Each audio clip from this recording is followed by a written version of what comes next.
শুভ সকাল সবাইকে। Good morning and welcome back to my channel. কেমন আছো সবাই? আশা করি সবাই ভালো আছো ও সুস্থ আছো, আর আমিও বেশ ভালো আছি। যে যেখান থেকেই আমার এই ব্লগটা দেখো না কেন, তোমাদের অনেক ভালোবাসা আমার এই ছোট্ট ব্লগে। বন্ধুরা, পুরো ব্লগটা জুড়ে থাকার অনুরোধ রইল। আই হোপ আজকের ব্লগটা তোমাদের ভালো লাগবে। এখন বাজে সকাল 6:30। ব্লগটা এখন থেকে স্টার্ট করে দিলাম তোমাদের সাথে নিয়ে।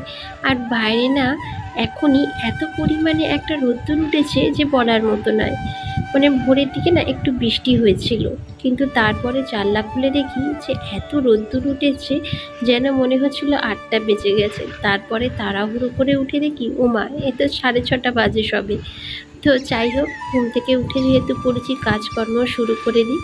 কারণ যত তাড়াতাড়ি কাজকর্ম শুরু করতে পারবো তত তাড়াতাড়ি শেষও করতে পারবো, তাই না বলো? আর ঘুম থেকে উঠেই যেটা আমার প্রথম কাজ, বাসি ঘরটা ঝাড় দেওয়া। তো এটাকেই দেখো এখন ঝাড় দিয়ে নিচ্ছি। কারণ ঘুম থেকে ওঠা মাত্রই আগে আমি দরজা জানলা খুলে বাসি ঘর ঝাড় দিয়ে তারপরে সমস্ত কাজে হাত লাগাই। এটা শুধু আমি কেন, আমার মতো যারা গৃহবধূ আছে তারা এটাই করে থাকে। আজকের ভাবছি কোনো কিছু আর ঝাড়া মোছা করবো না, কারণ গত 2 দিন ধরেই আমি না একটু ঝাড়া মোছার কাজ করছি। আর আজকের না শরীরটা সেরকম ভালো নেই, কারণ গা হাত পাটা না একটু ব্যথা ব্যথা মতো করছে। আর আমার অতিরিক্ত পরিমাণে জল ঘাটলে না এটা হয়ে থাকে, জানো তো।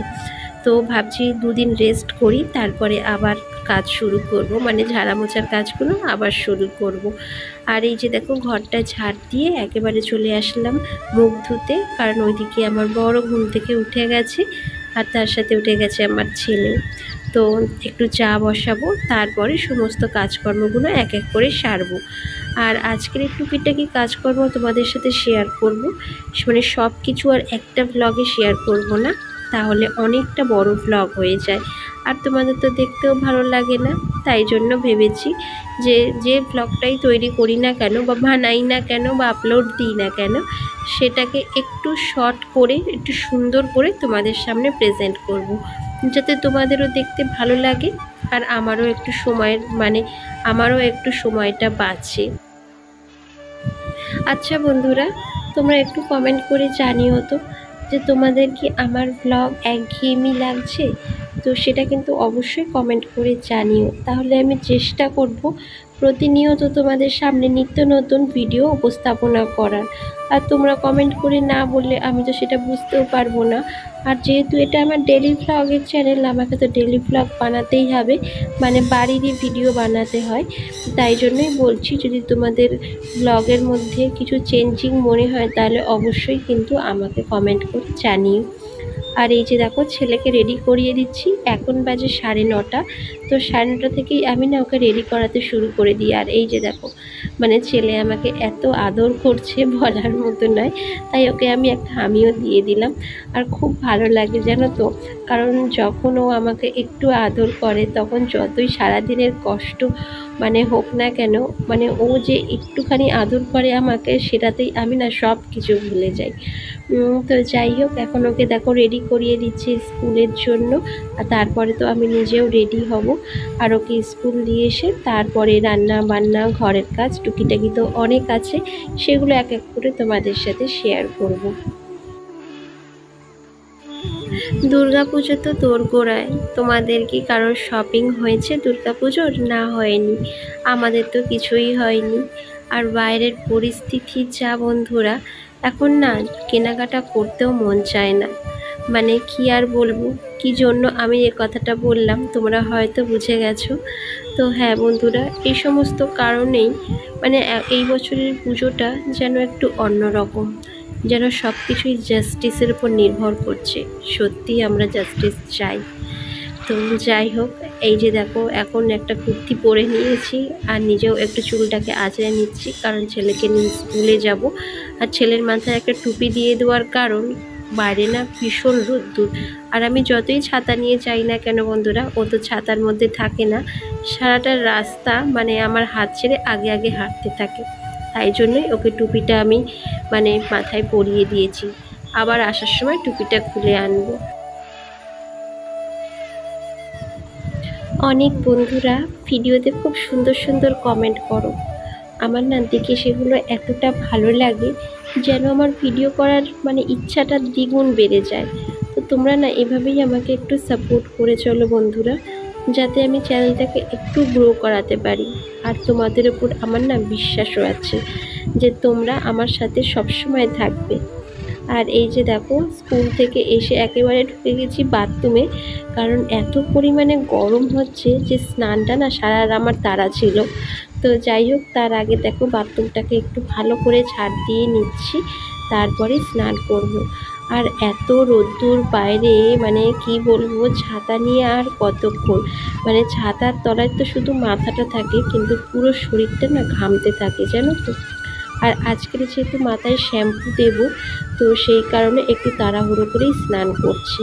আর এত পরিমাণে হেয়ার ফল হচ্ছে, সারা ঘর চুলে চুল, যখনই ঝাড় দিই বন্ধুরা, চুল ঝাড়ুর যে ডগাটায় এত চুল পাওয়া যায় যে ভাবি মাঝে মাঝে যে এত চুলও আমার মাথায় আছে।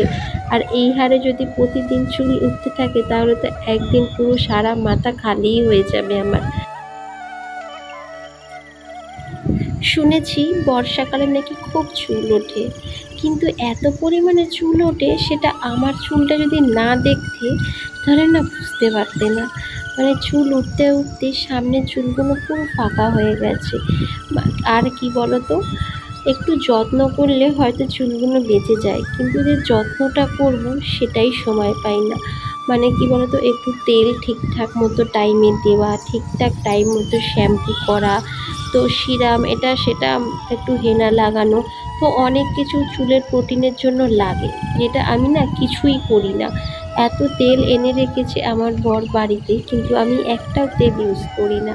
তো নিজের গাফিলতির জন্যই বন্ধুরা চুলগুলোকে আমি হারাচ্ছি। তো অনেক কম বয়সেই হয়তো আমাকে পুরো ন্যাড়া হয়ে যেতে হবে। তো যাই হোক, এখন দেখো স্নান টান করে চলে এসেছি ড্রেসিং টেবিলের কাছে। আর চুলটা দিয়ে এত পরিমাণে জল ঝরছে যে দেখো, একটু গামছা দিয়ে ভালো করে বেঁধে নিলাম। একটা দিদিভাই ব্লগে, আমার বেশ কিছুদিন আগে একটা ব্লগে কমেন্ট করেছিলে যে তুমি চুলটাকে এভাবে কিভাবে রেখে কাজ করো, কিভাবে এভাবে টাওয়াল বেঁধে কাজ করি। তো বন্ধুরা, তোমাকে আমি, যদি ব্লগটা আমার দেখে থাকো, তোমাকে আমি বলি যে সামনের দিক দিয়ে যেভাবে আমি পেঁচালাম গামছাটা, তো সেভাবে যদি পেঁচিয়ে তুমি ঠিকঠাকভাবে রাখতে পারো তাহলে বেশ কিছুক্ষণ রাখা যায়। তো যাই হোক, এখন দেখো চলে এসেছি রান্নাঘরে। আর দেখছো কেমন ঘেমে নিয়ে গেছি, কারণ ওপরে গেছিলাম ঠাকুরকে পুজো দিতে। আর বাইরে যেহেতু রোদ্দুর, বাইরে বসে বাসন মেজেছি, ফুল তুলেছি, তাই জন্যই এত ঘাম।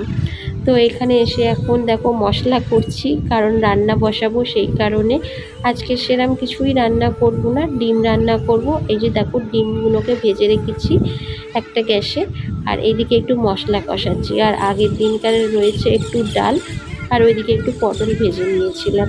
তো ব্যাস, এই হচ্ছে আজকের আমাদের দুপুরের লাঞ্চ। আর আজকের ডিমগুলোকে একটু অমলেট করেই রান্না করছি। বেশ অনেকক্ষণ পর ভিডিওটা আবার স্টার্ট করছি। এখন বাজে দুপুর 3টে। ছেলেকে ঘুম পাড়িয়ে ছাদ থেকে জামা কাপড় এনে তারপরে ব্লগটা স্টার্ট করছি। আর বাইরের আকাশটা না একটু অন্ধকার মতো করে এসছে। বৃষ্টি হলেও হয়তো হতে পারে, কেন বললাম বলো তো, সকাল থেকেই দেখে যাচ্ছি যে আকাশটা মেঘলা করছে, আবার রোদ্দুর উঠছে, তাই জন্যই বললাম। আর এই জামা কাপড়গুলো গুছিয়ে এবার একটু শুতে যাব, তো সেই কারণে ভাবলাম জামা কাপড়গুলো এনেই তারপরে ঘুমাবো, নাহলে কোন সময় যদি আবার বৃষ্টি এসে যায় শুকনো জামা কাপড়গুলো সব ভিজবে। অনেকে বলে যে সারাদিন ঘরে বসে বসে করোটা কি, এই যে ঘরের সংসারের যে কাজগুলো করছি, অনেকের না সেটা চোখে লাগে না। খালি তাদের মনে হয় যে সারাদিন ঘরে বসে বসে করিটা কি। সংসার সামলাতেও যে যোগ্যতার প্রয়োজন হয় সেটা তারা জানে না। আর একটা মেয়েই পারে একটা সংসারকে সুন্দর করে গুছিয়ে তুলতে। তো যাই হোক, আজকের ভিডিওটা এখানেই শেষ করলাম।